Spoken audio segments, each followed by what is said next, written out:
Оның екі диссертациясы болған. Бірінші диссертациясы Қазақстанның әлеуметтік жағдайы, екінші диссертациясы Алтайдағы мекендеген ұлттар. Екінші диссертациясын жинау үшін ол Мәскеу мен Ленинградқа архивтерге барған. Оны оқығанда, оны өрте деп айтады. Ол жұмыстарын шығарады. Жұмыстар шығарғаннан кейін ол шындыққа тәуелді болған. Шындыққа тәуелді болғаннан кейін ол отбасынан айырылады. Жақсы, келесі ақпарат бізде эмоциясы, сезімі кім айтады екенсіз ба? Саға ғой.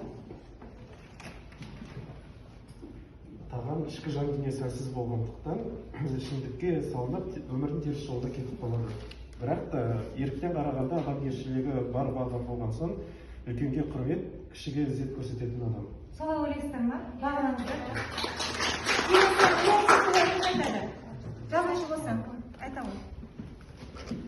Егер де мен автордың орнында болсам, мен тағам өмірді өзгертуші едім. Ол диктациясын тапсыра алмаса да, ол ары қарай тағы да өз қолынан келетін ғылым жолына түсу керек еді.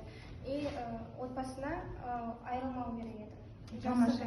Сізде керемет жазушы болады деп ойлаймын. Сіздер қалай ойлайсыздар?